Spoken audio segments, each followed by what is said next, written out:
Okay, hello everybody. Welcome to this webinar hosted by NeuroSight and the Students for Safer Drug Policy, protecting students from drug-related harm in 2020. Panelists, do you want to reveal yourselves? Cheesy phrase. There they are. Hello. So before we start, I just want to introduce myself and my fellow panelists. My name is Paul North. I'm a director at NeuroSight. I worked in drug treatment for about 9 years before moving into policy and advocacy. I currently work for NeuroSight, delivering harm reduction campaigns, training and policy work. I'm also director at VaultFast, which is a drug advocacy organisation based in London. Alongside that work, I also lecture at a few universities on harm reduction, global drug policy and the moral psychology of drug reform. Hopefully everybody can hear me. It's always unnerving going first on a Zoom call, guys, isn't it? 'Cause you think people are nodding, so you must be cool. I'll pass to you, Beth. Hi everyone, I'm Beth. I graduated from Goldsmiths University in 2019, and it was while I was a student there I became really passionate about harm reduction and the issues surrounding student drug use. While I was there, I decided to carry out some research around the impact of drug use on students and how safe they felt when using recreational drugs. As part of a wider campaign to try and convince the university to improve their drug policy and take steps to protect their students.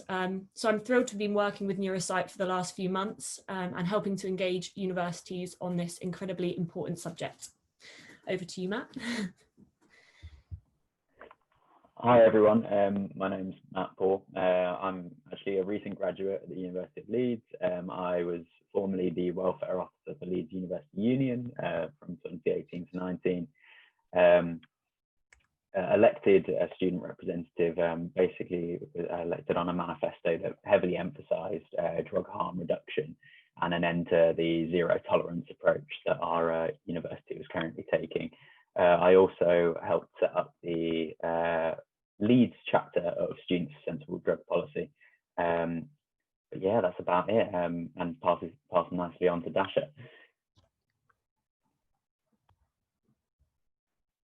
Find out how to unmute myself. Hi, I'm Dasha. I am currently the chair of SSDP's UK branch. I graduated from psychology last year and just finished my master's in cognitive neuroscience at Durham, where I inherited the Durham University chapter and then decided, well, with the help of Matt and a few other people, we all decided to revive and restructure the UK branch of SSDP. So that's kind of my role.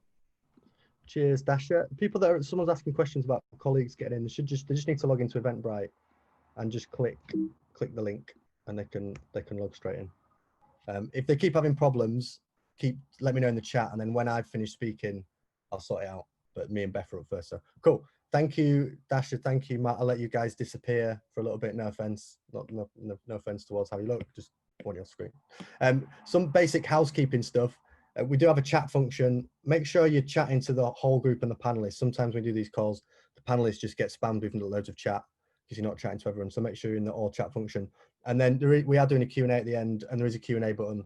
So as we're speaking, if you think of anything you want to ask, just fill it out on the Q&A button and we'll go through it at the end.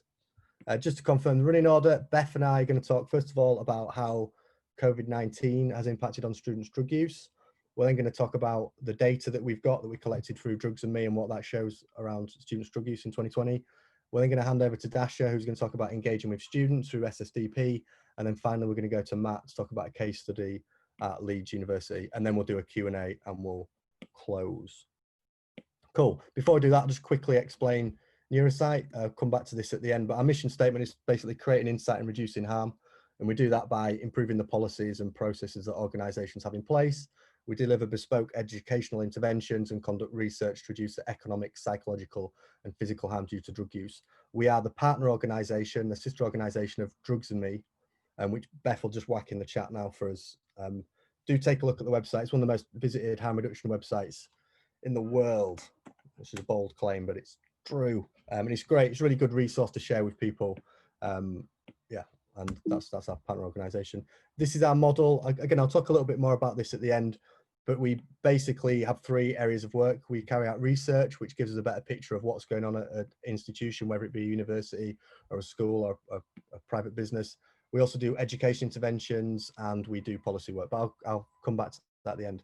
For now, let's get into the meat of the subjects. So yeah, we wanted to do a call. We wanted to speak to people about what the impact of COVID-19 has been and will be on students' drug use. And you can't really think about anything in 2020 without making it COVID relevant. Like it's not, we can't really think and talk about what is students' drug use going to look like in 2020 without considering the implications of COVID. And we think there are kind of three key areas where this is going to take effect. And these are the three things that Beth and I are going to talk to you about in the first part of this webinar. The first is that there's certainly been a significant change, or there will be a significant change in the way in which young people socialize and engage in drug taking activity. The second is that a change in how young people procure drugs from the illicit market, so how they go about getting drugs in their possession. And finally, just the overall psychological impact of COVID on young people, just generally how it affects them, and as something that I guess everyone's experiencing. So to kind of break that down, first of all, I'll just hand over to Beth. Yeah, so I think it's quite clear COVID-19 has absolutely destroyed clubbing and late night parties. So this means that students partying will move from clubs and bars to houses, halls and campuses. I know some universities are taking measures to create spaces where you can social distance and drink, but there's no doubt that house flat parties will be the most viable alternative for students. Yeah. Definitely. Sorry, I just got distracted by the chat. Beth, you lost me for a second there because people are like, can't get in. Yeah, 100%. And this is something we're seeing already. There was a Guardian article the other day talking about already like universities struggling with and having to consider how that kind of nighttime economy is going to move onto campuses. And this made me really sad when we did this run for earlier, Beth. Beth had no idea who those people were in the picture. And you made me feel so old. You think they're like really stern security guards, don't you? You just yeah. But no, I think like a consequence of this is a reduction in security, or even just a complete lack of security at these new parties, and it means that drug use is likely to increase. It's also important to consider that freshers and students returning to campus may have been stuck inside for months, meaning that they have the opportunity to go wild when they're reunited with their friends, kind of away from their family homes.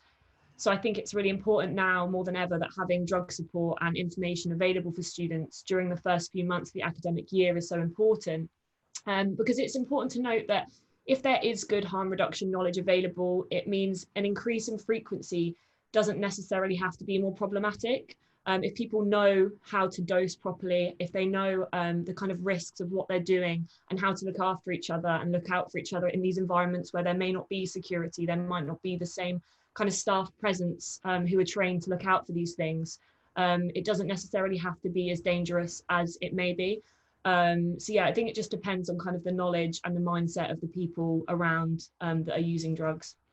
Yeah, definitely. And like one example of that we were discussing, what we've discussed in the past few months, is that, you know, if you think about how students, or just people use drugs when there is security, there's a tendency to kind of take quite a lot at once. Yeah. So whether this be like in a queue to go into a club and someone's got like, I don't know, 2 pills of ecstasy on them or like, you know, a gram of MDMA, they'll be more tempted to like quickly take that in the queue so that there's not an intervention of security. So it kind of kicks in once they're in, rather than get through security and take it in the club. But what we could see, and I think with good interventions from education institutions, with good interventions from universities in particular, you can educate students on how, look, if you are going to party and use substances with no security, you can do so safely. You don't have to take it all at once. Like less like frequency is a really, really good discussion to have, isn't it?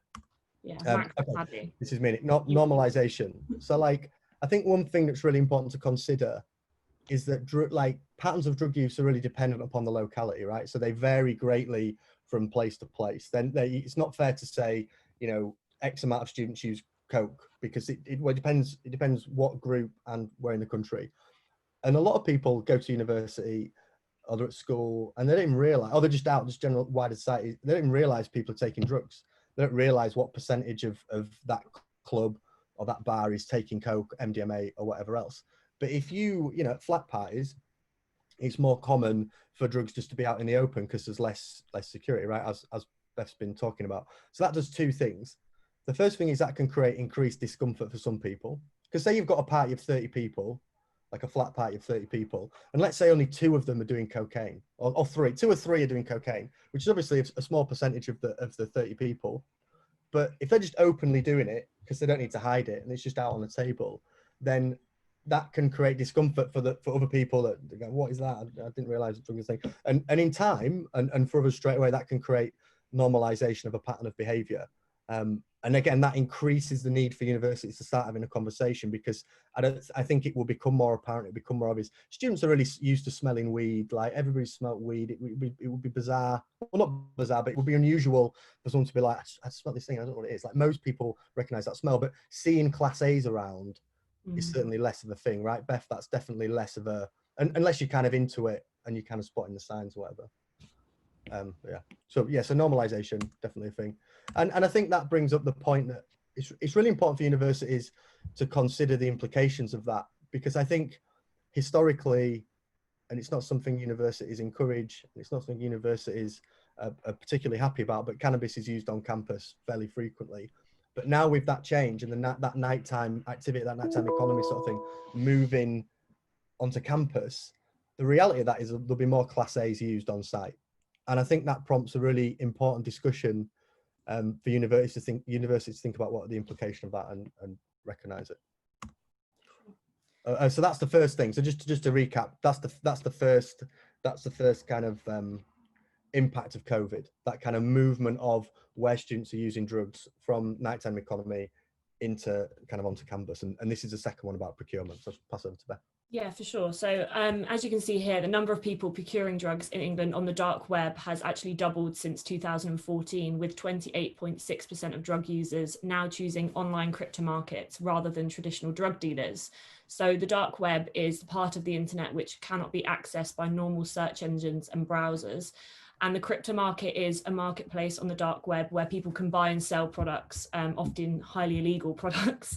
So it's important to recognise that students' methods of procurement is different to wider society, and how you might need to kind of tailor the messaging and the interventions to support this, just in terms of communications that are going out to students and knowing about these different methods of procurement.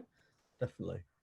Just as a side note, Beth, loads of people feel really old now because of the Max and Paddy. I'm sorry, I just saw that. Yeah, I'm sure there are people your age who do know. I was like, you know who it is. Maybe Dasha does, I don't know. Maybe, I'm sure Dasha and Matt are really clued up on Phoenix Nights, big time. Cool. Yeah, crypto markets, dark web, and really good point, and really relevant for this discussion, because there is a need for us to tailor interventions for this market. So just to kind of go into the dark web a little bit, just because it's pretty interesting area, kind of, because and there might be some people on the call who aren't particularly familiar with it, but here of a really good colleague and old colleague and good friend of mine has texted me asking if there'll be any dog memes or pictures, which I'm known for anytime we do stuff like this. But no, I'm sorry, there's no dog memes, but there are random pictures here, so I hope that ticks the box. But yeah, on the dark web you can get guns, you can get there we go, credit cards, you get stolen credit card details, illicit drugs, which we've obviously been talking about, fake banknotes. You can even get like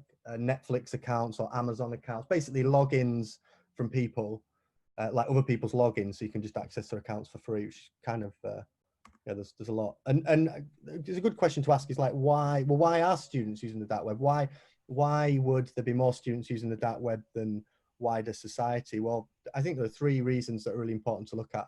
The first is that it's way lower risk in some ways, in that you're not meeting people face to face, you're not doing so on campus. There's less chance of like an intervention from police or security. And if you think about the nature of policing during COVID, then I think certainly early on when there were lockdowns, and obviously there's debate as to what future lockdowns will look like, certainly during university term times and campuses.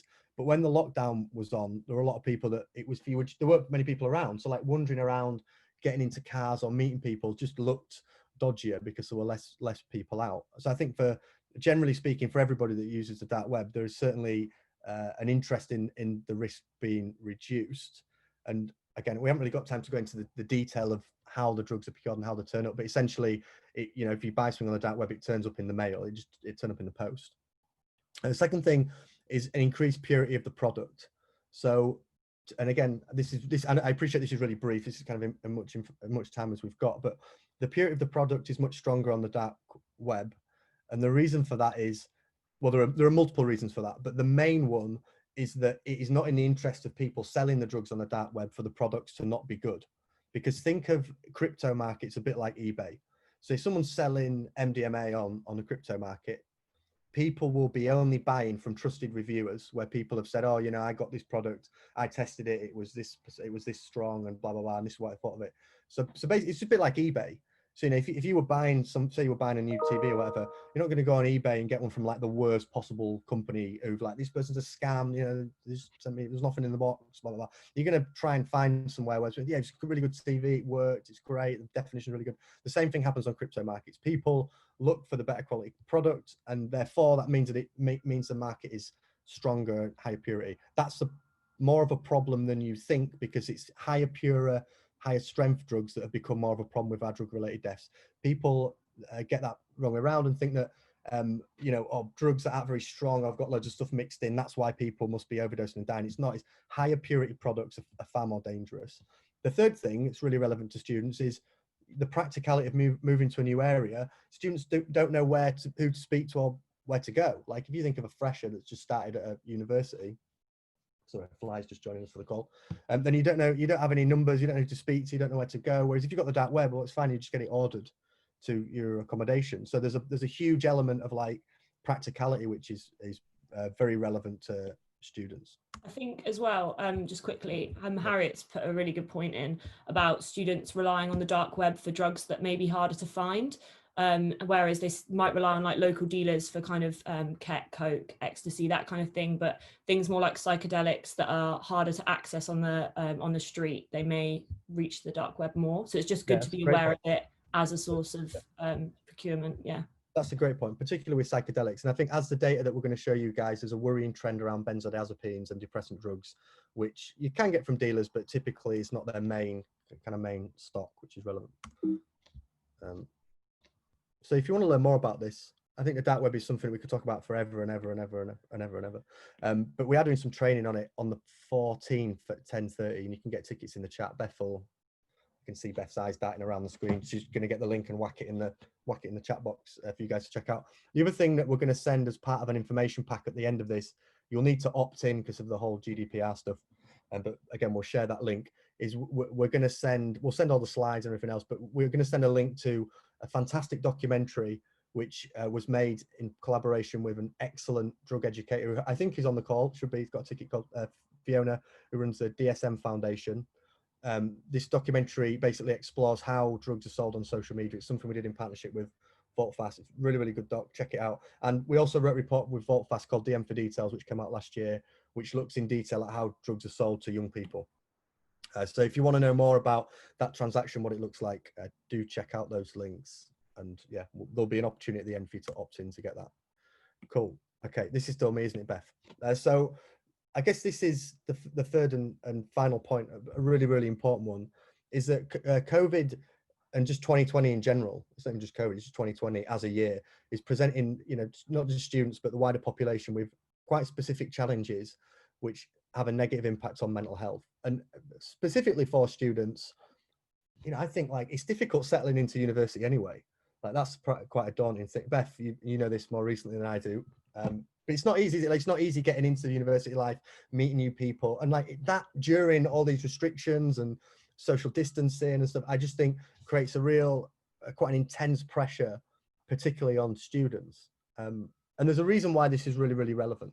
So there's the student-specific stuff, but then there's also just the wider pressure that everyone's experiencing and just the stress of the global pandemic. But the reason that this is really, really relevant is that there is a really strong correlation between problematic and frequent drug use and poor/deteriorating mental health. This is something that there is reams and reams of evidence on. And, you know, from working in drug treatment for 9 years and ex-colleagues of mine that are in the chat that have done so for years and continue to do so, it becomes very clear that when people are using drugs problematically, they're trying to change their experience of reality. They're trying to escape from reality. And even like, Beth, we were talking about this earlier, weren't we? Even just like recreational, even just like having a drink, having a few pints after work, you're changing your reality, you're changing your experience. You're trying to, if you're like, oh, work was really stressful today, I have a few pints. What people like about that is the fact that they feel a bit happier. They're changing their reality and their perception of reality. So this is really, so COVID and the impact on mental health, it's a really relevant chat when it comes to drug use, because what we're going to present to you now and look at with the data suggests that already students' drug use and patterns of drug use are changing to reflect that. Cool. This was, I think, your turn. Are you going through this bit, Beth? Or shall I? No, I think it was still you. Okay, well, you'll have to remember the word that I couldn't pronounce. So Oh, this yeah. was the data set that we used through Drugs and Me. It reached over, well, more than 2,100 people. It was a global survey. 65% were male, 33% female, and 2% were other. It was conducted in April 2020, and the idea was to better understand the impact of COVID on lockdowns and people's use of drugs. There have been some similar surveys conducted. Global Drug Survey did one, Release have done one, and We Are the Loop have done one. We're going to send all of their data in the pack after this. So we'll send our stuff, and we'll also send those data, because we haven't got time to go into everybody's today, but they all kind of have similar conclusions. Yeah, I think it was obviously with that kind of data that you're looking at, it's not reflective of the entire population, and it's not claiming to be, but it's more to kind of understand trends that are taking place with the students and the general UK population that we did speak to. Yeah, so, there's a word for it, but I couldn't say it. So I kept stuttering when I said it. I was like, that word's, it's not a word to me now. It's gone. Okay, great. So this is the first bit of data that we collected. Which reasons influenced people's decisions to use drugs during the outbreak? The reason this is a really interesting slide is the work that we did with Leeds University. Matt Port is going to show the same data later on, because we asked the same questions with the students when we were with Leeds. We got really different responses. So it's pink or red. I don't know, with my color blindness, I'm not sure, but it's not the gray green color. So the kind of pink red ones, they are like negative reasons to why someone would use a substance. So like to cope with boredom, to cope with stress, to escape reality, to cope with anxiety. If it's the grayer color, then that's what you might argue is a positive reason or a non-problematic reason, to have fun, to relax, have a night out, to increase creativity. What's concerning about this, and Matt will talk about this more in his presentation, is we saw very different results when we did this in Leeds. All those top ones were grey and further down were pink. But what we seem to have found here when we've spoke to students during COVID is that those negative reasons, cope with boredom, cope with stress, escape reality, cope with anxiety, are near the top. And high, like 70% is high for people. I'm just bored, I want to do something. Like, I'm not being funny, but like, uni is going to be pretty boring in your first year if there's so many restrictions on you. So I'm concerned about that group using more drugs. Cope with stress. University is incredibly stressful. Escape from reality. And if you compare that to everybody else, the wider cohort, there are more negative reasons near the top, which is of concern. Let's jump over to you, Beth, for this one. Yeah, so I think this is an interesting one. I think it outlines kind of how much of an increase in cannabis use there's been compared to the wider population. And I think this kind of supports what I was speaking about earlier about how students' drug habits when they've been in lockdown. A lot of them will be in family homes or kind of away from groups of friends. So cannabis is one of those drugs that people tend to engage in. Well, they can engage in socially, but it is also more of a solo drug. So I think that the drugs that students have used during the outbreak, I think that we'll see a shift in this when students are back on campus. But yeah, I think the increase in cannabis use is definitely one to acknowledge, particularly with links to kind of mental health. A lot of people use it for reducing anxiety, for general kind of health reasons too. So I think that's important to acknowledge in that one. And it was interesting you mentioned before that Coke is second for everybody else, but like fifth for students. Yeah.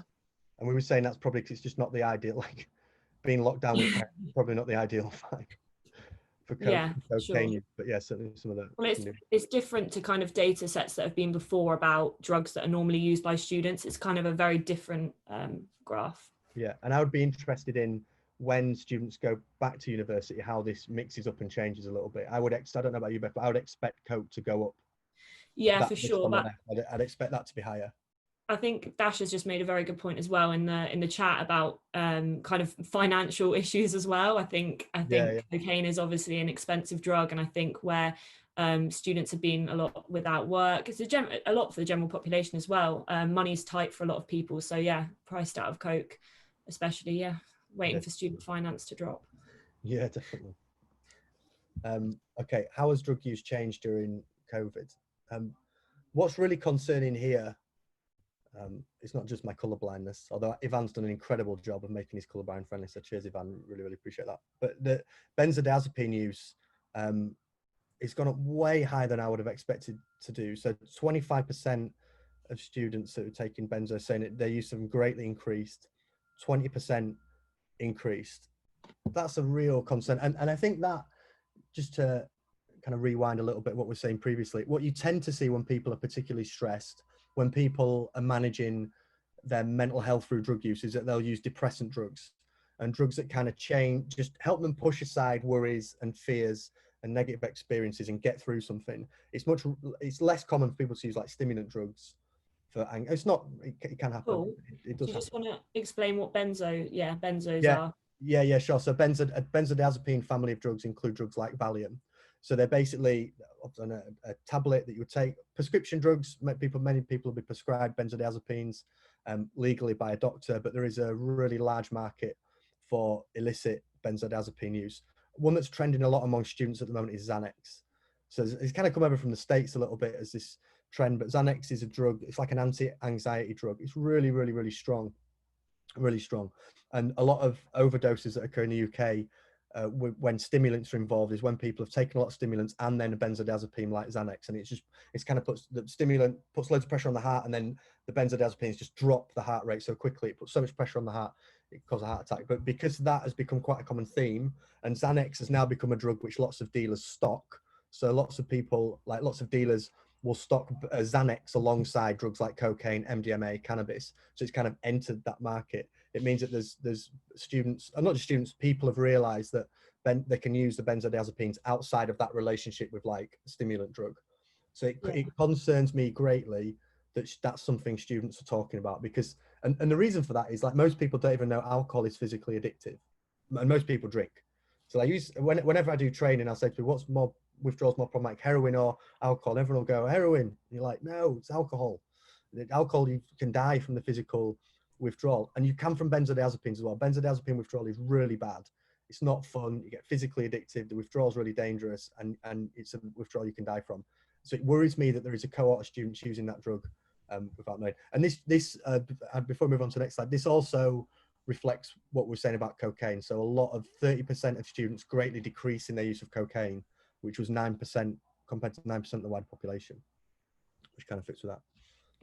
Anything to add on Beth? Have I ticked all the boxes? No, it's all good. I was just commenting on some things that were in the chat. I think there was a point made that Xanax is 20 times stronger than Valium, but not too dissimilar in price. So if we're thinking about, again, like finances and effect for your money, but yeah. Yeah, Valium, Xanax is really strong. And I just think there isn't enough of a conversation with students around that drug. Like I hear people, when I've done training and things like this, I've heard people talk really casually about Xanax and not really realize the severity, particularly in terms of physical addiction. And the amount of people that just take it with a stimulant. It's like really basic harm reduction knowledge. But I think there's like a bit of I've seen stuff on a couple of like forums recently, like drug use, where people talk, I can't remember the name of the one I saw this on. Was it Red? Anyway, but people like talking on forums and saying, oh yeah, it's great, you should definitely take Xanax before Coke. Like it's a really good combination. And this trend of like, yeah, well, you don't want to be too stimulated on Coke, and like, anything, you shouldn't really be mixing the two. So I think it's really important to start having that conversation with students. And I think traditionally that's something that's been a little bit missed. We think of benzodiazepines, we think of the heroin cohort, we think of people that were really high level heroin use or kind of crack use, high level drinking. I don't think we associate it so much with students, and we should. Definitely. This next slide, so this is from the Global Drug Survey. This is very similar to the data that we've gathered, which is showing a similar thing. This wasn't just students, this was just wider population. And again, we'll send all this round after, but they had a similar thing of benzodiazepines. So 23% increased a little and 14% increased a lot, which is kind of worrying. And then again, just supporting the idea that when people are bored, the depressant drugs go up quite significantly, particularly cannabis. This we asked students, how is drug taking? Well, we asked everybody, how is drug taking affecting your homeworking and studying habits? Just like a little disclaimer on this, it's a useful question to ask, and it's useful data, but when you're asking people to self-report stuff, they normally don't recognize it's a problem. So people that are like not affecting at all, it's sometimes, yeah, sometimes people can underestimate that. But having said that, even with that the case, 23% of students said it was deteriorating their concentration. 14% said it was helping them stay productive, which, you know, there is some, Beth, you've got a lot of knowledge and on study drugs and about the normality of which study drugs exist. I wonder if there's a little bit of that in there. Again, with lockdown, I don't know what study drug use would look like in lockdown, but certainly outside of lockdown, that's something that's trending quite a bit, isn't it? Yeah, definitely. Yeah. And then, yeah, like 9% saying stopping people getting work done. But yeah, do take some of that with a pinch of salt in terms of people just not recognizing there's a problem. Yeah, for sure. So yeah, I think this is a really kind of powerful graph to look at. Obviously the overwhelming majority of people would not consult about their drug use. I think that this kind of highlights a kind of huge problem when trying to reduce harm and show why universities need campaigns and policies in place to increase awareness and kind of open that dialogue between students and universities. I think a lot of universities do have drug policies and things, but they're kind of hidden on websites. It's not something that is available for students to know where they can go, that they're not going to get in trouble, because that's a massive problem. I think students fear getting in trouble if they go forward and say that they are struggling with addiction, or whether it's just kind of, what word am I looking for? Just any sort of drug use on campus when they're studying, I think can put them at fear of getting in trouble, essentially. So I think that there needs to be more to kind of encourage students to engage with support and know that they're not going to be punished, and kind of open that dialogue up. And what was it like for you, Beth? Because we met early, we met at the Lewisham event, didn't you, when we did an event with Lewisham Borough Council, and you kind of met us and were talking about the work you've done. How difficult was that kind of approaching your university and trying to get a conversation and get something going? What was that experience like? I think it's a really hard one. I think particularly with my university, it felt like they thought that if they spoke at all about drugs, that it was encouraging students to do drugs, without actually acknowledging that students already do drugs, and that to protect the students, the focus should always be on the students, what's best for the students. And I think people are so worried about kind of out of the loop, really, about what's going on their campus. And I think things like this are great because they're highlighting the issues and highlighting the gaps, and kind of showing how policy and knowledge needs to be given to the student body, so that they know that they can come forward and speak about it. And even just, I mean, for me personally, I came to this kind of topic because when I was a fresher, I came back to my flat, and one of my flatmates had overdosed on ketamine at 3 p.m. in the afternoon on a Tuesday. Now, I had no idea what to do. And I didn't want to call 999 because I thought that I would get in trouble because she had taken drugs. And luckily, someone else there knew more than I did and was able to help her and help the situation. But I felt so powerless, and I thought, this isn't going to be just me that this happens to. Like, people are at risk, and everyone should have the tools and the knowledge so that they know how to keep each other safe, because that's the most important thing, like keeping each other safe. This is like a little side rant, because we're doing quite well for time, but like just as a little side point, I think this is why I'm always really passionate for harm reduction to not just be a thing that's owned by a certain group of people. All students should be having discussions about harm reduction and aware of harm reduction, the same way that we're given, you know, CPR training. You know, like it's something that's just beneficial for everybody, and it shouldn't be a discussion and a debate where people are thinking, oh yeah, that's just for people that use drugs. No, not at all. Like it's just that those days are gone. It's not, drug use isn't like that anymore. And I think as we see reform take place around the world, and cannabis will be first and then other drugs will follow, it's vital that we embed these discussions in society so that in the future we just have a really good chat and really good understanding when it comes to drugs. And to be fair, like even with alcohol, there's a need, isn't there, for us to just better educate people on alcohol, of how to look after mates if they pass out, rather than seeing it something they put on Instagram, like doing some kind of intervention. Anyway, that was a side ramble. Relevant, though. So what discourages people from seeking support? You know, this again echoed my experience in drug treatment, but it's exacerbated when you look at the student data. Fear of punishment is massive. Fear of judgment is really big, 40%. fear of being contacted by the police, 39%, and then others kind of lesser degree, like lack of awareness of over what is available. This is really common just anytime you're having a discussion with drugs about people. Like this is happening in drug treatment. People would not want to come in because they'd be worried about getting in trouble, whether it be a mum who's worried about social services intervention because she's got kids, from you know, a guy who drives a lorry and is worried about, you know, was reporting to an employer that he's drinking every night and losing his license. Fear of punishment is massive. And I think if people feel stigmatized and people feel like they're going to be punished, they're not going to seek support. It seems fairly obvious, but it's an important data because it's showing how much more students are bothered versus everybody else. It's much more exacerbated. And I think the reason for that, and Beth, this is something me and you've spoke about before, is that like it devastate your career. Like if you're 18, 19, 20, whatever, you're at university, you know, and I know people this has happened to, studying to be lawyers, barristers, and then get caught with a Class A. Well, that's it. That's your career. You know, years and years and years of studying is just gone. So I think there is a really serious concern there that exists with students, and it's definitely a hurdle to overcome when thinking about things we can do.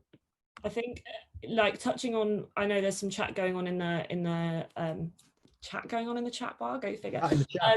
No, I think it's really interesting you saying about hard to get harm reduction out. I think it's obviously a session is amazing. I think it's about having like a really kind of holistic, like looking at every angle of it, like not just looking at a course for students, like looking at campaigns, looking at policy, looking at those courses and kind of how, if they're not working, why aren't students engaging with it? And it's kind of a wider shift that needs to happen, but it needs to be everywhere. And that's by no means an easy thing. If it was easy, we wouldn't be sat here talking about it because everyone would just do it. But it's a really gradual thing. And the fact you've taken that first step to do it is amazing. But it's about thinking about what else can you do alongside it, if I don't know if that's helpful, but I think it's great, but it's a great like first step, and we will get there. We just got people ask if the chat, I can't keep up with the chat. I struggle to concentrate on one thing. It's but like glad you've got your hand, but people do ask questions in the Q&A thing.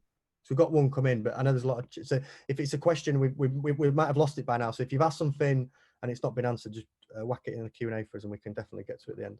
This isn't a great picture really. I mean, it's not particularly surprising, but it's a bit of a reality check as to where we're at in the UK when it comes to people going to get support. 95% of students said that, you know, the university is not providing any, or their employers not providing any support concerning drugs and alcohol during the outbreak, and 93% for everybody else. So I think it's just a call to action really that we need to do much more about that. And finally, just briefly, this isn't particularly surprising. It's a mirror of two slides previous. You know, what would encourage people to seek support from school, university, employer? Well, for students, a wellness orientated drug policy is really important. Reducing stigma, harm reduction events, you know, creating a conversation, engaging groups like SSDP. It's why we're excited to have Dasha here talking about some of that stuff that can happen. Just open debate and discussion is great. You see the similar thing reflected with wider society, but it's just much more exacerbated with students. Okay, so what can we do about this then? Like it's useful highlighting all this stuff and kind of flagging some of the risks, but I think it's a more important conversation to give people things that we can actually do. I think from the data that we've gathered and just from my experience and the team's experience of working in drugs education, there are three principles which, and you know, I think universities should be taking up and down the country. The first is like there should be a wellness orientated drugs policy, and this is purely based on evidence. This is not a new idea. This is evidence shows that supportive methods of diversion create far better outcomes than punishment. If you want to help and look after a group of people, provide them with supportive methods and diversion. Don't just, I mean, that's not to say that there is no, you know, I did a degree in criminology, so I'm fully aware that like you need a system in which people are punished, and punishment can have value and bring value. I'm not going for the all never punish approach. There is a need for rules, but alongside that, definitely need supportive methods and particularly diversion. The second thing is reduce the stigma of people that use drugs. Really, really important. You must create, if you don't have an environment where people are coming to the university for help or education institutions for help, then they struggle on their own. And again, that's why I'm really excited to have Dasha speaking, because this is something where the SSDP and student engagement can really, really, really help. And the third is if you know, running a campaign, doing events, doing workshops are great because it's making a statement. It's exploring. It's saying, look, this is something we're bothered about. This is a conversation we want to have. Sometimes just dropping a policy in on its own is good, but it's not enough. You know, if you're going to do a policy, you need to tell people why you're doing it and what it's about. You know, you want to kind of celebrate it. So they're three things. In terms of what you can do about it, like actions units can take. You know, I appreciate that well, for me, there are two things that are really crucial. The first is that we need to stop students dying from overdoses and drug-related suicides, and we need to stop students' mental health deteriorating due to drug use and wider related harm. It's sad. Anytime there's drug-related death, it's heartbreaking because it's preventable. Right, it's a lack of knowledge, and it's often not that person's fault. There's been missed opportunities of intervention. So that's the first thing. But the second thing, and you know, this is something we certainly respect and appreciate at NeuroSight, is that the institutions and organisations need protecting from reputational harm. This is a new subject.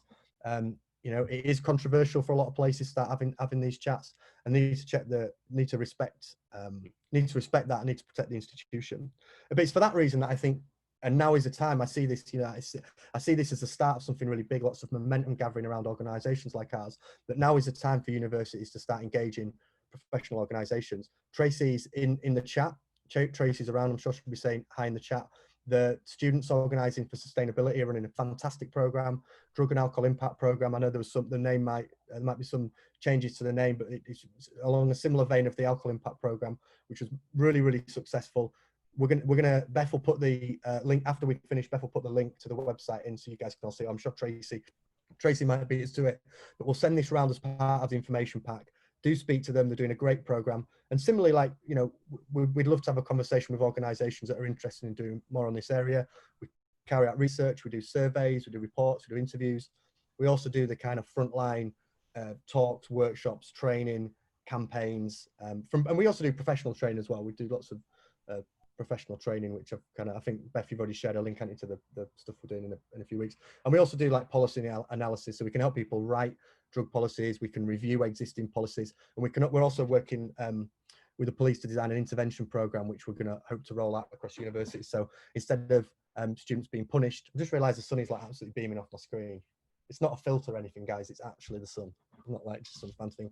Yeah, we're hoping to do like an intervention program so that if a student is caught in possession of drugs on site or there's drugs in the room, instead of it just being like, okay, cool, fine, punishment, kicked off accommodation, instead there can be some evidence-based diversion program which helps the student get support and will require their engagement to do so. All our contact information is in the bottom left. Email address, our number, our website, and our Twitter. Okay, so that pretty much wraps us up. I'm going to hand over to Dasha in a second, but before I do, if you would like to get the following stuff, because of the GDPR, I can't just spam it to everybody on Eventbrite. So the things that I can send around are the slides from today, all the data sets that we've got. I think we can send ours in a blog post, and I'll send you links to everybody else's. A link to the BBC documentary. I send you the Vote Fast report where we looked at the how social media, how drugs are sold on social media. Send the link to the UK Drug and Alcohol Impact Programme by SOS. We will, we can send out details of our newsletter. And the other thing, so I saw someone saying in the chat that their colleagues couldn't get in or something. Well, I'm recording everything. This whole presentation is recorded, and I can send links around to that. So if any of your colleagues have not been able to get in or they've struggled, they can rewatch this. And I will also make time available to answer any questions from that group. So I'll send it round. And once they've watched it, if they've got some questions, just give me a ring, drop me an email or whatever, and we'll work out a time. We can do a call and I'll answer any questions. So Beth has put, I think you've already done it, Beth, but has put the link in the chat. Just click that. You just have to put your first name, second name, an email address, click submit. That's it. Don't need any more information. And that's it for me and Beth from a bit. And we're going to hand over to Dasha, who's going to talk about the SSDP. Dasha, you can just grab the screen share ability off me anytime, and me and Beth will vanish for a short period. For listening. All right, just clicking every button available. Okay, cool. So I'll just start this. So yeah, I'm Dasha. I'm the head of SSDP, as I said before. But thank you guys so much for inviting me. And that was obviously really interesting to hear about the impacts of COVID on, or the expected impacts of COVID and seen impacts of COVID on student drug use and what universities need to be doing to tackle those issues. So I'm going to talk a bit about the importance of engaging with students and giving some practical examples of how you can do that. And then I'll give a link to my contact details at the end, so we can talk about this in more specific detail with any university. So the first question I'm going to talk about is, why should universities engage with students on drug use? And I've outlined 4 different reasons. So the first one is to open up the conversation about drug use, which obviously Paul and Beth have already mentioned is a really important thing. So what universities need to be doing is creating a safe environment for students to discuss drugs in general, drug use, harm reduction, without the fear of judgment, without the fear of punishment, because it's only in that kind of environment that students can feel free or will feel free to seek help from the university if they do find that they're struggling with problematic use or drug-related harms. And part of that is reducing stigma. We can all admit that we all use drugs, whether that's coffee, alcohol, smoking, or illicit drugs. We are all, well, most of us are drug users, and I think part of reducing that stigma and that fear is admitting to that and standing in solidarity with people who use drugs who are students as well. And another important part about opening the conversation about drug use is introducing the idea that although no drug use is obviously safe, some drug use is safer than others, and there are things that there are strategies that people can put in place and universities can put in place and individuals can put in place to try and reduce that harm as much as possible. And then on the flip side, also opening up the conversation about drug use allows universities to see what students want to get out of the university's drug policy, out of the university's approach towards drugs and drug-related interventions, and make more targeted interventions based on that. And then also find out what students think are the main drug issues in their universities, as they will change from university to university. So that wraps up the opening up a conversation. The next thing that the next reason why universities should engage with students on drug use is to deliver harm reduction. And part of that is the importance of delivering accurate messaging, because I think a lot of university and school delivered drug education programs at the moment are very just say no focused, and also often over exaggerate the harms of drugs, which both of those have their own challenges and issues. I mean, if you over exaggerate the harms associated with different drugs, then students might start to distrust your messaging, especially if a student is maybe told that MDMA, for instance, is the most dangerous thing in the world. If they go to a club and take it, they're going to overdose, their brain's going to explode. I think I was literally told that in school. And then that doesn't happen. You know, you'll start to distrust the messaging, and then might fail to adhere to any further, whether it's like further messaging surrounding harm reduction or anything, even if it's good or not. And then on the other hand, the whole just say no rhetoric is dangerous, because I think what's clear is that students are going to use drugs whether or not you like it, whether we like it, whether we tell them to do it or not. But what universities are well placed to do, and student societies like Students for Sensible Drug Policy, we're well placed to give people the information to make wise choices and make good choices. And from my dealings with students, I'm not getting the idea that students just want to take drugs because they want to cause harm, or because they're doing it because they don't care. I think students do care, and they're hungry for harm reduction information. The information is just often not available, or it's not delivered in a way that will suit them. They're still scared of the repercussions of their behavior and aren't willing to engage in those kind of messages. So kind of related to that, perhaps the best way of doing this is peer education. And that's kind of the approach that I come from, you know, running a student society. We deliver harm reduction through peer-to-peer education, through peer interventions. And the benefit of that is that you don't have the issue of distrusting authority figures like school teachers, staff, parents who have been telling you that, you know, any drug use is bad, you'll go to prison, etc. If it's coming from a student, you're more likely to listen to it, and students can act as role models, modeling healthy behaviors. So I think it's really important then altogether to make sure that that universities and student societies like my own are providing accurate messaging and easy to digest statements like, you know, go low, start slow, go low. No, start slow, go low. whatever it is, I'm getting confused by the order of that, but making sure you don't mix too many mixed drugs, or knowing which combinations are worse than others, making sure that you're drinking water on a night out but not too much water, also being aware of where drug testing facilities are and like the importance of testing the contents and purity of drugs. Those are quite easy messages to get across, but they're accurate and they don't have a value judgment associated with them. So that was quite a long-winded explanation. But then the next reason why engaging with students on drug use is really important is for data gathering purposes. So as Paul kind of highlighted, across different universities, drug use trends are different. I mean, there's subtle differences, but I'm, for instance, from Durham University, and if I compare drug use in Durham University to, say, Bristol or Leeds, we'd probably find a very different pattern of behaviour, and what that might be specific drugs that are being used, specific combinations of drugs that are being used, where people are using the drugs, why, etc.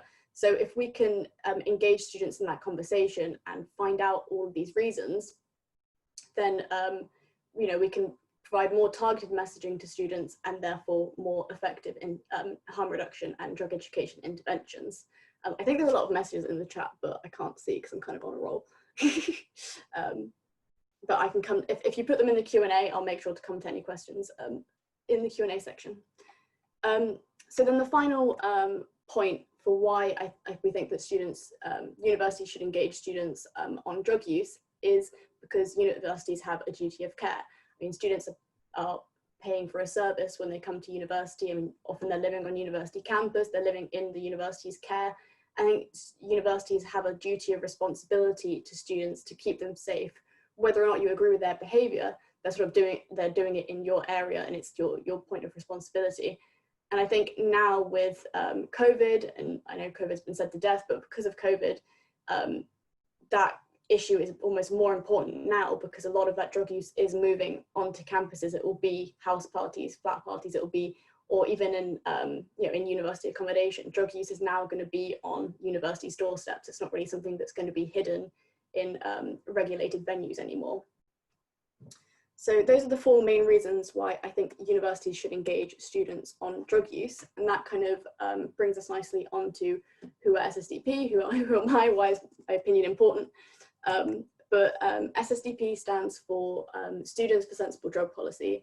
And I lead the UK branch of an international network of students basically who advocate for better, safer, more sensible drug policies on campus, locally and internationally. And we work in the UK, we work on both a national and university chapter level. So we've had several national campaigns and we've been able to, during COVID, to provide messaging surrounding harm reduction and drug education on social media and through webinars. But most of our direct student contact comes through through chapter-based interventions. So each different universities, I think at the moment we have Durham, Leeds, UCL, Manchester, and then we have new chapters popping up in like King's and LSE. So each university has its own chapter, which provides its own interventions that can be tailored to that university. So I think our aims and our like areas of work can be basically summed up in 6 easy catchphrases. So the first one is harm reduction. So we offer, as I said, peer-to-peer harm reduction, and for specific examples of that, we do things like we run stalls where we can give out harm reduction leaflets. We can talk to people one-on-one about their drug use, or if they're taking steps to stay safe if they're using drugs. And then also we can, for instance, refer people to drug and alcohol services if we see that they need it or they want it. And we can also refer people to drug testing kits, or where they can access safety testing kits. Obviously at the moment it's been a bit more difficult because of COVID, but when we were at university, that was a lot easier, but we're still doing that online. The next point is that we conduct drug education. So that can be, at the moment, that's mainly in the form of webinars and social media, but back in university, we were doing things like holding talks, more informal cafes and discussion sessions. We'd have expert lectures on various topics, whether that's a specific drug or a specific category of drugs like study drugs, thinking about festivals, drug policing, drugs and the law. These are all ways of educating students about drugs and how they affect them. Then in universities, we also collaborate with student societies and then more wider organizations as well. And that has a really, that's really important for us because it allows us to widen our audience and engage with more students. And examples of collaborations that we've done in the past have been with first aid societies regarding drug-related harms and drug-related emergencies, justice collectives, DJ societies, LGBT societies. And the really interesting thing about this is that it allows us to explore the intersectionalities of student drug use and therefore to deliver more specialized targeted messaging or specialized drug information for specific groups. So then what's probably the most important to you guys and people watching this is our work in university drug policy. So we advocate for welfare focused and harm reduction focused policies that prioritize well-being and health over punitive zero tolerance university drug policies. And part of our work in implementing new university policies, as you'll hear in the case study after me, is we run advisory boards where we'll speak to students about what they think, what are the issues that matter to them in terms of drug use, what they want to see from their university in terms of drug policy interventions, what they think are the main issues surrounding drug use in their university. And then, as I mentioned, we also run national campaigns. So we ran a campaign for Overdose Awareness Day and also for International Drug Day. And we're also looking to do more international drug policy advocacy. For instance, sending a delegation to the Commission on Narcotic Drugs in Vienna in order to provide a student voice, not only to international drug policy, but also to national and university levels. So the reason I'm here is because we've obviously partnered with NeuroSight, which we're very excited about because we have lots of the same aims as NeuroSight, and by sort of collaborating and bringing together our resources, we can more effectively implement harm reduction in universities and keep more students safe. And there's sort of a two-pronged approach to our partnership at the moment. The first is that we can find universities where NeuroSight can come in and help to establish harm reduction policies, you know, campaigns, etc. Because we have chapters across different universities and they're springing up all the time. We're currently in a situation where new chapters are like springing up more than I have the resources to find, but we have so many chapters and we can find where there's appetite among students for change and bring in NeuroSight to help us to deliver that change.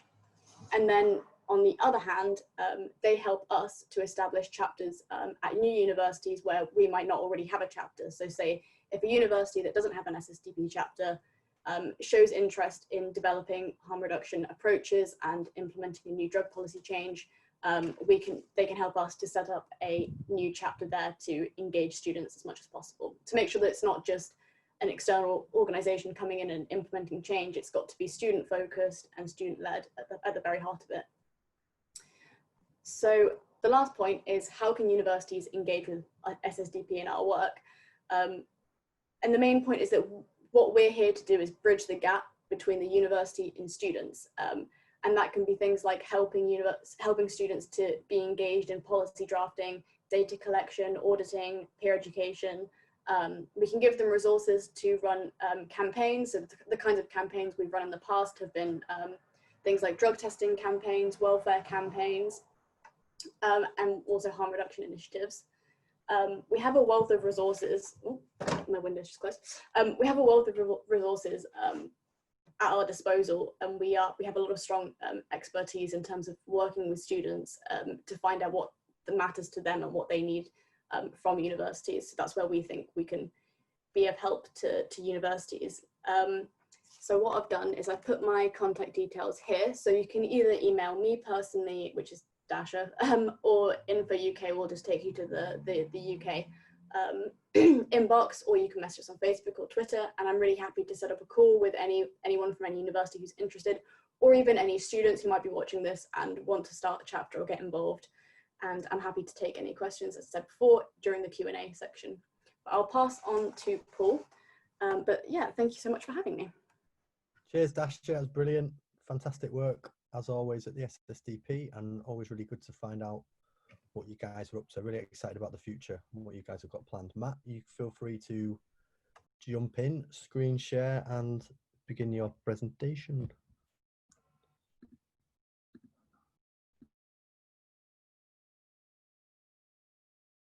Just unmute yourself. Hello.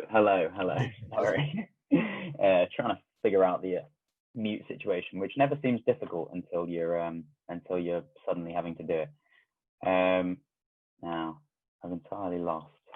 There we go. Amazing. Okay. Yes. So hello. Sorry about the slow start. My name is Matt. As I said earlier, I was formerly the Leeds University Union welfare officer in 2018 and 19. Just drag that bit down. Sorry to interrupt. Just drag that bit down.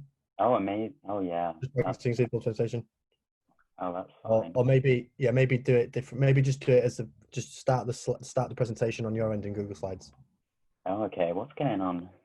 Then, mate, I'll give you, yeah, because then the thing was on the screen was on the Oh, bottom. that was annoying. So, just start as a presentation. It should be fine. I was just going to leave you there to where you stare at the screen. I'll do that thing they do on radio. You know, when someone's yeah, they talk over. Oh, now we'll go to the other room. So yeah, a few things I wanted to add. I think the people that couldn't get in, have you done it, Matt? Have you sorted it? No. Carry on. I was in a flow there. I think people that have sorted it have got back on, but we will send this recording round at the end. And do keep firing questions. We've got like 3 questions, but I think we can do better. There's like over 100 people on the call. So let's fire some more questions in for the Q&A at the end, please, guys. That'll do, Matt. That's all right. Oh yeah. I think the what do you call it? Like the tabs and stuff at the top are still there, but I'm sure we can. You've got that important folder at the top there, haven't you? Look near job. Yeah, job hunt. Crap, that's not very nice, is it? Right. Well, anyway, thank you all for ignoring my bookmarks bar for the next 15 minutes or so. Hi, yeah. So I'm Matt. I'm a former LU welfare officer. I took a year out of my degree studying English literature to be the welfare officer, a student representative, paid full time to work on sort of student activism at my university. I thought I'd talk a bit first about the context in which I was going into my year as an officer. So two things that really still stick with me that were happening around the time I was really getting into the swing of things as an officer. Sheffield University released some really clear and non-judgmental guidance on reducing the harms from drugs, but obviously that didn't go over entirely well. We had Daily Mail there. Students slam their own university for giving advice on how to take Class A drugs safely. But also we have the other end of things almost, where Buckingham University at the same time were going for a drug-free approach in which students were asked to sign a declaration upon arrival that they would not use drugs or bring them onto campus during their time as a student. So I think it was clear that universities knew something needed to be done, but between sort of the zero tolerance of Buckingham University and the PR nightmare of Sheffield University, the options didn't seem great. Some common fears that I would frequently get is I was regularly sitting in meetings with university counselling services, university residences, the university executive more broadly, and I'm sure some of you who work in higher education at least will recognise some of these as fears you might have also felt around this topic. The idea of reputational damage was exemplified almost too on the nose for me during my officer year at Sheffield University. Got their bad bout of press. The legal responsibility not to turn a blind eye. If you speak to any residence manager, they'll let you know that is probably almost one of their main concerns, is that universities do have a responsibility not to be turning a blind eye to drug use, which is interesting to know about Paul's work that he was talking about earlier, working with the police to kind of mitigate some of that issue. And the last two kind of go together there, the sort of fear of promoting drug use inadvertently or quote unquote getting it wrong. is definitely a big fear. If you're talking about things in the wrong way, if you feel that you're inadvertently going to promote drug use by talking about it in an uninformed way, you ultimately, it's a common fear, I would say, but a very understandable one. So after hearing all this, I had to think about what my response was as an elected officer, and I was really interested in the Drugs and Me website. As Paul said, it is one of the most popular and most used drug harm reduction sites. It struck me as just something that really was user friendly and answered all the questions that I knew students had, really. And so my first instinct was kind of just to point people towards that. But upon reaching out, we were able to form a bit of a partnership. This was with NeuroSight. Formerly at the time they were going by the Alcohol and Other Drugs Education Consultancy, but have obviously had their bit of a rebrand in the last few months. And this was really important because NeuroSight did some really key work for us. They enabled us to understand and evidence the ways that drugs were being used in our context. As Dasha's talked about slightly as well, we could understand that local context and targeting the communications to the audience. Also, understanding the expectations from the cohort, I think, is really important. The ways in which they could be encouraged to reach out for support if it were necessary. Secondly, it gave us an appropriate, I'd say, arm's length voice for communications to try and avoid some of that Sheffield University scariness. It was definitely good to be able to point to an informed, authoritative opinion rather than potentially risk your sort of public reputation and also get the message wrong again. It gave a great opportunity to co-create between, experts in the field, students and universities, which I think before working in higher education, I thought happened a lot more than it does. But this is a really good opportunity to co-create between all of the stakeholders, really. Secondly, I wanted to talk about student engagement because I think someone in the chat as well was talking about we've made some resources. How do we get them out? And this will be local to you. But just as some examples here, I put using established student spaces there. So Leeds Uni tickets. Pretty much anyone who's been a student at Leeds in the last few years will have joined that group. It's full of nonsense a lot of the time, but it's also full of people selling old bits of furniture, but then also it's really good tool for student engagement. Just putting our survey links to try and find more about how students at Leeds were using drugs gave us a massive boost in responses just by posting it in one Facebook group. So speaking to students about where they're already seeing things like that, rather than trying to create those necessarily or try and go through the channels that are most convenient. Speaking to students about, those already established student spaces, virtual spaces in this instance. The Griffin, our student newspaper, it's widely read for a student newspaper, but ultimately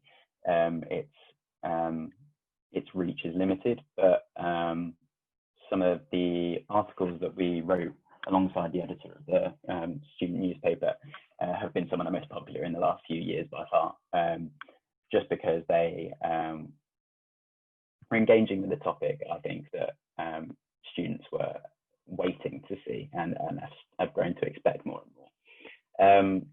Coffee outlets, we put sort of table talkers, little like sort of cardboard creations. I don't know, someone who works in marketing is cringing, to kind of encourage people to scan the QR code, take the test, but only take 5 minutes, completely anonymous. You could win a prize, amazing. But they're already there, they're already at the coffee outlets, having a coffee, chatting with their friends, they're not doing anything else. It's a good place that students are already going. Dasha, I think everyone talks about this to a degree actually, but that peer-to-peer sort of sharing and knowledge sharing is just invaluable. Many clubs and societies will want to know more about how to reduce the harm anyway, because they'll see their members taking drugs and want to know what more they can do about it.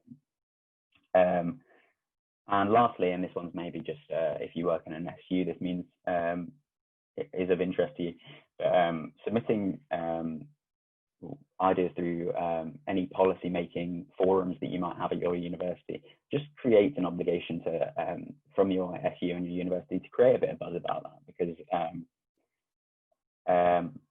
it's part of the fabric of, you know, an SU is to have a democratic system that you know, should ultimately be sharing out how its policy is being decided. And so if you can just engage those, you know, I affectionately call them union kinos, who I very much am one of them, engage their student democracy in that, then you're even more likely to reach more people. So the outcomes of doing this work, I'll go through some of the survey findings first, if that's okay.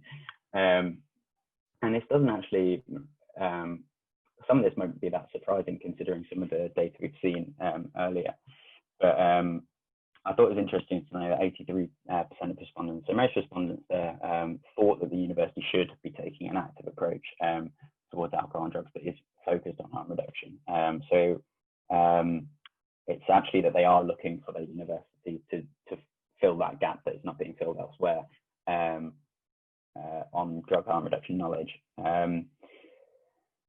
50% of students, as you can see there, thought that the university had never provided them any safety information concerning alcohol and drugs, which I'm sure someone in the comms department is absolutely kicking themselves about, thinking how long and hard they tried to convey a message of theirs, or maybe they, maybe those 50% of students are absolutely bang on and there was never anything in the first place. But either way, it's a perception thing, and if students don't feel like they're being communicated with, it's as good as having not communicated it, in my opinion. As we've discussed earlier, sort of that fear of punishment keeps coming back, fear of police being contacted. I think in a context like this, of course, it's a worry about exclusion, not and not being able to stay in your accommodation, things like that.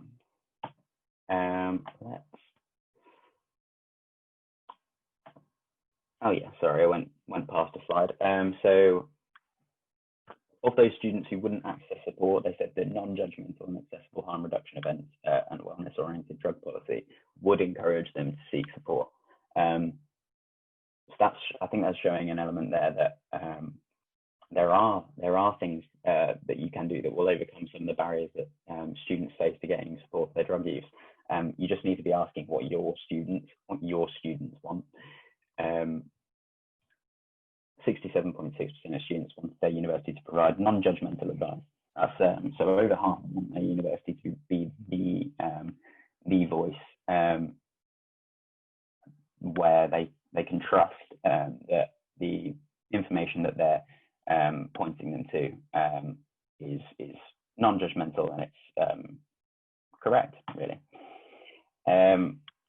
Interestingly, at our university, the most popular drug tried for the first time at our university was ketamine, making up 18.7 of all those new drugs, which is especially interesting, I think, considering that one of the most common drugs to mix with alcohol was ketamine, which means that one of the largest groups of people who are taking a new drug where they're going to be less experienced are also making essentially mistakes, common harm reduction mistakes, and that makes complete sense, right?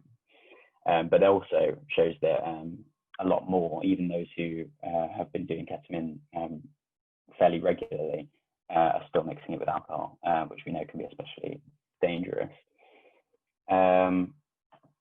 This is, again, the same slide that Paul actually showed, but for the Leeds University context. And it's interesting to, these aren't split, unfortunately, into sort of positive and negative reasons. And I do think that some of them it's quite difficult to establish whether something is a positive or a negative reason. And Paul touched on that slightly, reality is arguably part of having a pint at the pub, but it's not social. We don't see it in that way a lot of the time, and for good reason. That's okay that we don't see it like that, but it means that, you know, the blurred line between sort of positive and negative reasons, or maybe non-harmful or more harmful reasons for drug use are interesting. I think this is just a good slide to show the breadth of reasons why students at the university were using drugs. So some of the outcomes from working with NeuroSight and engaging with our students on this is that the policy was a new policy, a bespoke policy written in collaboration with NeuroSight, was accepted by the Board of Trustees to replace the zero tolerance approach that was held by RSU prior to that. Our union agreed to install or create a system in which students could get testing kits for their drugs, but alongside a whole package of harm reduction tools and information, and the opportunity to speak to someone who might be able to support them. And lastly, we've got a permanent landing page now on the LU website that links to support, impartial drug harm reduction advice, and info on the sort of institutional position, because the university still have a degree of rigidity to their policy, let's say as politely as possible. But yeah, that's just a little whirlwind sort of run through of everything we did at Leeds University Union, and hopefully trying to apply some of the stuff we've talked today in a more practical basis. I've just put my email and LinkedIn there. I think you'll get a copy of these slides and things. So please do feel free to reach out about your university or SU, and let us know if we could be of any help or anything like that, or just let me know what you're up to. And yeah, thank you very much. I'll pass that to Paul. Cheers, Matt. That's great, mate. Thank you so much. All the panelists, you can reveal yourselves again, because we'll do the Q&A. And we've got, I love finishing things on time. This will not be running over. So we have 9 minutes. Let's try and get through as many of these questions before having a quick sum up at the end. So there's some really good stuff said in the chat, but I'm going to focus on answering the Q&A questions. So if everyone just unmutes and stuff. Stacey asked, how do they know what website to go on? I think that came up when we were talking about dark web and crypto markets. So you can normally, like Reddit is a place. People look on Reddit to find out which crypto markets are active, what people are looking for, and then they'll just go find them out on the dark web. So it's people doing their research normally on the normal web, usually through massive Reddit threads that people go looking at. If you want to know more about that, then yeah, but jump on our training. I know Beth's find it in the link, but we'll do it again at the end. How would I approach my university to discuss their drug policy? It hasn't been updated in 10 years and it's very outdated. It's a very good question. I guess it depends, and you guys can kind of jump in and have you said on this one as well, but like I think it depends on who you are as an individual. I know it's an anonymous attendee, which is absolutely fine, but I think one thing that's really important is like a combined approach from the students and professionals. So I think one thing that's worked really well in the case study that Matt has talked about, and one thing that's working really well with SSDP and Dasha, is having a student voice and having a professional, not the students are professional, I don't mean that, but having like a professional organisation alongside it. Crucially, it's got to be based on the evidence. You can't just have ideas, interventions, programs and things that just kind of feel like good ideas, particularly not with university institutions. It's got to be based on the evidence. And it requires, like, I don't know, I guess it's like anything. It requires quite considered, bespoke engagement. It isn't about telling, I'm not going to go on too much of a ramble here, but if you want to change anybody's mind about anything, I learned this in drug treatment, it's not about just telling people that they're wrong and kind of pointing out their flaws. It's about working with people collaboratively and being really positive. When I engage politicians and do some of the political lobbying work I do, the same thing is true. Be positive, be engaging, be of help, be of use, be assistance. Don't just be a pain and a thorn in the side of a university. Don't know if you guys want to jump in and add anything or... Yeah, can I just, so I think, as you said, it depends on who's speaking. I think if it's a student, then if there's an SSDP chapter in your university, reach out to them and they can help you to make a more formal, do it more formally rather than just on your own going and speaking to someone. Otherwise, you obviously speak to NeuroSight because they have the professional expertise and the research to back you. So I think it depends, and if there isn't an SSDP chapter, then reach out to us anyway, and we can help you regardless of what, if you want to set up a chapter, we can help you do that. Or we can just help you on a more person basis. So those are just like practical steps. Great, nice one. How would I approach my, oh no, that's what I've just done. Sorry. Do you know of any Instagram campaigns targeting students and harm reduction? Be good to see good practice. I do a bit, but I also cover mental health and secondary age young people, not just young adults. Anybody got any good examples of Instagram campaigns targeting students and harm reduction? None are immediately springing to, I mean, I see lots of stuff on Instagram that's really useful and good harm reduction stuff. I can't think of the last like major campaign or anything I saw. Ivan is really good with stuff like this, and Ivan's in the chat. So Ivan and the rest of the NeuroSight team, if you can think, if you've seen or think of any examples, do us a favor and whack them in the chat, please. But nothing springs to mind. I mean, I think there's probably a gap there, to be honest. Well, SSDP have been doing some stuff on TikTok, so maybe we should move to Instagram because so I think we're working on it. TikTok is the worst. It is the worst, but that's where the kids are these days. That's true. I've got to get down on it. Because does that mean I have to download TikTok? I downloaded it. I work at Cathedral. Matt, never admit that you downloaded it. You've downloaded it for professional work that you're doing. I've seen your dance videos. I work at Cathedral Group University, and harm reduction is a really hard sell to SMT, despite professional service staff being supportive. I'm interested in what you think about the intersection between a harm reduction approach and professional courses, e.g. nurses, police, social workers, etc. I think I get this question. I think it's a really good start. I think harm reduction comes in different, that's why I guess as an organization, we offer like 3 different areas of service. We do like policy work and help with policy. We do like education work and training. And I think the education and training is really key in building a culture among staff, which will foster something really positive and productive. And the same is true with students as well. Like that's why SSDP is such an important group, because students that are passionate also need educating and training on how to be passionate about it. If you want to create change in society, if you want to create change of organizations, you've got to go back to that ethos of being positive, productive, and helpful. And I think passion sometimes doesn't always translate like that, and you can be disruptive, annoying, and a pain. And I think that can switch off university. So anything that helps engage staff in a positive conversation is really good. And the fact of that is, if someone is receiving good drugs education that's based on the evidence, then they will naturally move towards seeing the benefits of harm reduction. Harm reduction isn't like, it's not like people take sides. Are you against harm reduction or not? It's pretty simple. Once you start exploring and looking at the evidence, it's a really common sense approach. And once people are educated and learn about it, it's not about telling people to take drugs at all. It's not if you're into harm reduction, you must be pro-drug use. That's not harm reduction, that's being pro-drug use. So I think, yeah, training is a really, really good starting point for that. I think, and did I get that question right, guys? I don't know if I sort of misinterpreted it, but people are nodding, so I'll keep going.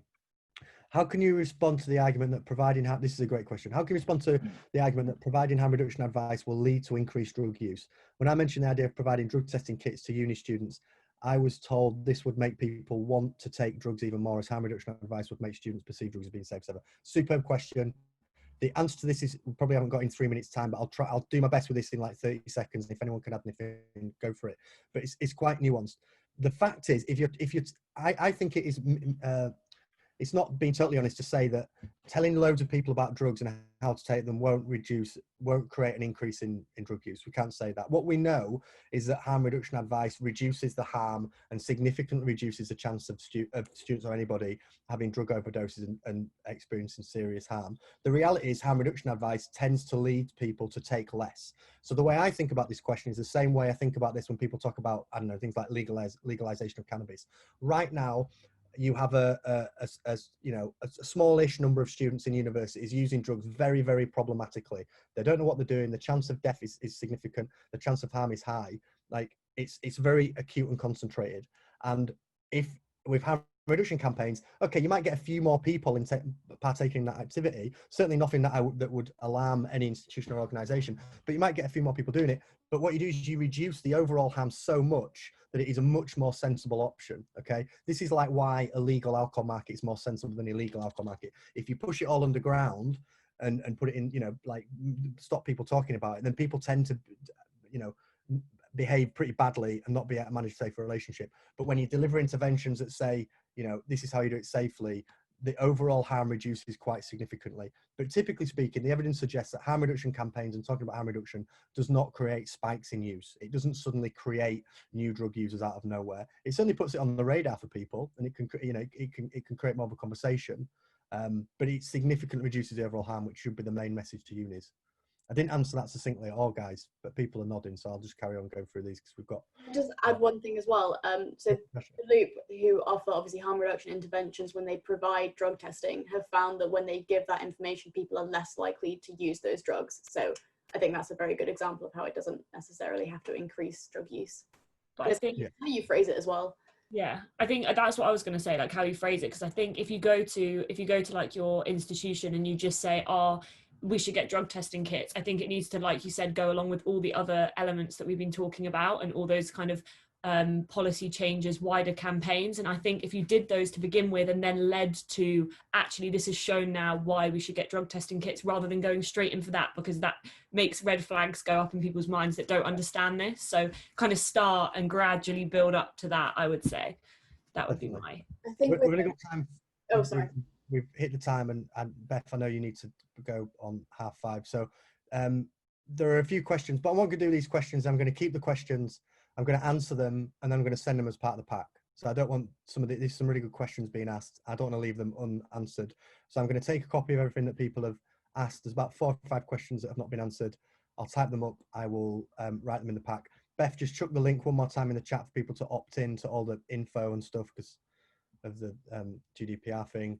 And thanks so much for everybody's attention. I said to Beth when we first thought of this, like, we get like 20-30 people, it'd be great just to have like a really good conversation with people.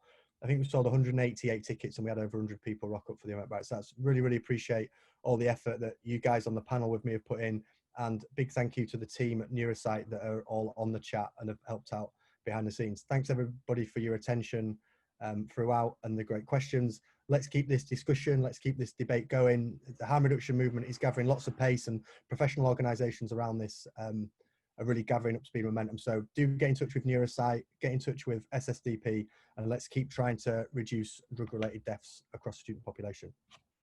Thanks, everybody.